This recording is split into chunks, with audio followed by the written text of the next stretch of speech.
नमस्कार मंडळी, मी मानसी. तुम्हा सगळ्यांचं एका नवीन व्हिडिओमध्ये खूप खूप स्वागत आहे.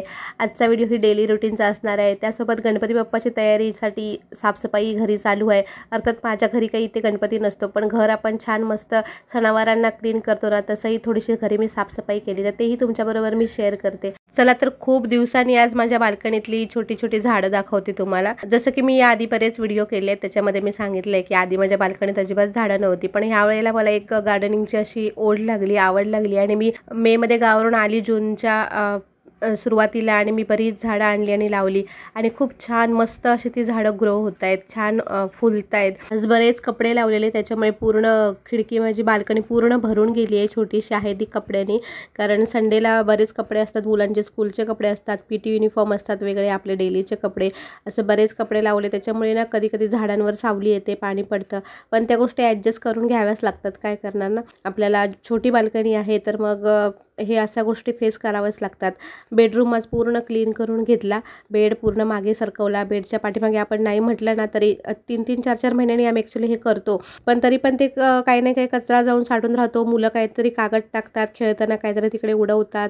बेडमधलं सगळं सामान बाहेर काढलं, ज्या गोष्टी नको आहेत त्या सगळ्या फेकून दिल्या. त्याच्यानंतर बरेच कपडे, जुन्या पुराण्या पिशव्या, अशा आपल्याकडे बऱ्याच गोष्टी ठेवलेल्या असतात. आपल्याला त्या कळत पण नाही की आपण त्या का ठेवतोय ते, पण नंतर जेव्हा असं काढतो ना कधीतरी, तेव्हा अरे वाटतं अरे हे का ठेवलंय मी सगळं. त्यानंतर पूर्ण बेड एकदम व्यवस्थित क्लीन करून घेतला, सगळं सामान परत जागच्या जागेवर लावलं.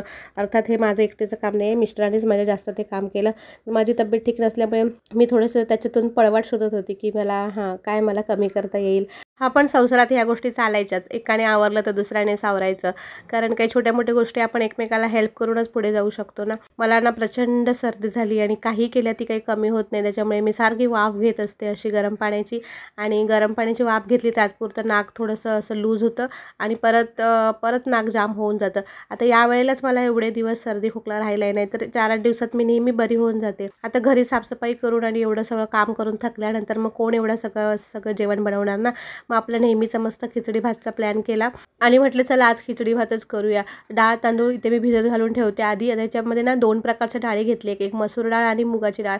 दोन्ही डाळी छान होतात आणि मी ह्याच्यात अजून एक्स्ट्रा काहीच टाकत नाही ना. बटाटा कधीतरी माझ्याकडे वाटाणे असतील ना, म्हणजे आपण हिरवे वाटाणे मटार असतील तर ते टाकते, नाहीतर असं बटाटा किंवा एक्स्ट्राचं वेगळं काही टाकत नाही.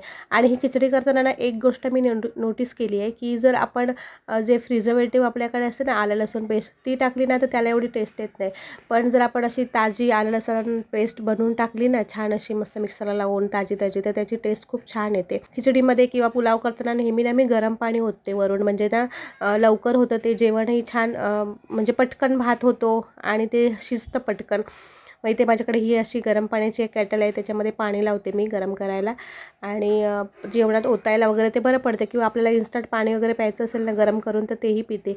आता ना मी सकाळची वगैरे ह्याच्यानेच पहिलं पाणी प्यायची, ह्याच्यामध्येच गरम करून, पण माझ्या आईला हे आवडत नाही असं पाणी लाईटीवर पियालेलं. ती बोलते की लाईटचं पाणी प्यायचं नाही, त्याच्यापेक्षा गॅसवर गरम करूनच पाणी पित जा. सकाळची एवढी घाई असते मुलांची स्कूलमध्ये जाण्याची, तर कधी मग ते गॅसवर पाणी गरम करायचं. मग कधी कधी माझ्याकडनं हल्ली ना राहून पण जातं पाणी गरम प्यायचं.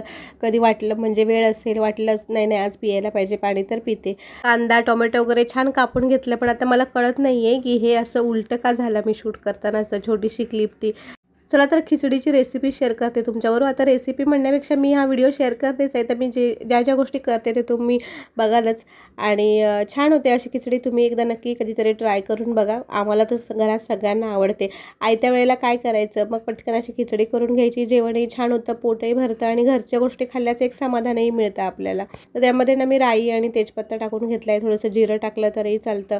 आणि आपण जेव्हा असे बेसिक खिचडी करतो ना फक्त डाळ तांदळाची, ज्यामध्ये थोडंसं ना पाणी एक्स्ट्रा टाकायचं, किंवा मग मी आता गरम पाणी करत लावलं आहे ना, तसं गरम पाणी ओतायचं. मग तो भात इतका नरम आणि एवढा सॉफ्ट होतो ना, तर खायला फार मजा येते.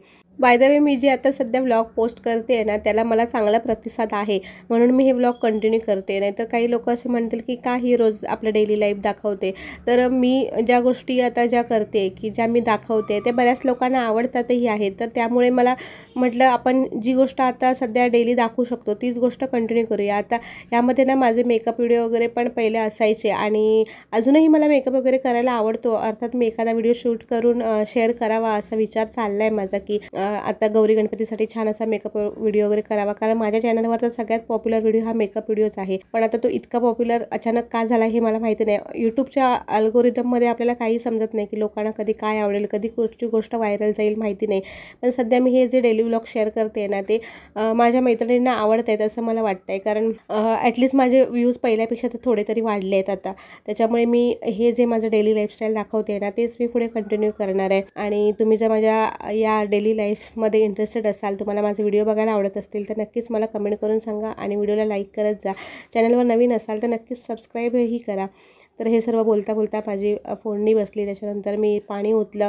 आता वरूननं मस्त असं तूप टाकायचं भात शिजताना, म्हणजे खिचडी लावताना वरूनही घ्यायचं, म्हणजे जेवणामध्ये जर कोणाला आवडत असेल ना वरून घ्यायला तर तसंही घेतलं तरी चालतं, किंवा मग असं वरून खिचडी शिजताना तूप टाकलं ना तर त्याचा स्मेल आणि त्या खिचडीला इतका सुगंध छान येतो ना, खूपच भारी लागते खिचडी. अर्थात काही लोकांना तुपाची टेस्ट आवडत नाही किंवा त्याचा स्मेल पण आवडत नाही, पण जे लोक खाणारे आहेत ना त्यांना विचारा की तुपाचं जेवण किती छान आणि मस्त असतं. अर्थात हा ज्याच्या त्याचा आवडीचा प्रश्न आहे की कोणाला काय आवडतं आणि काय नाही.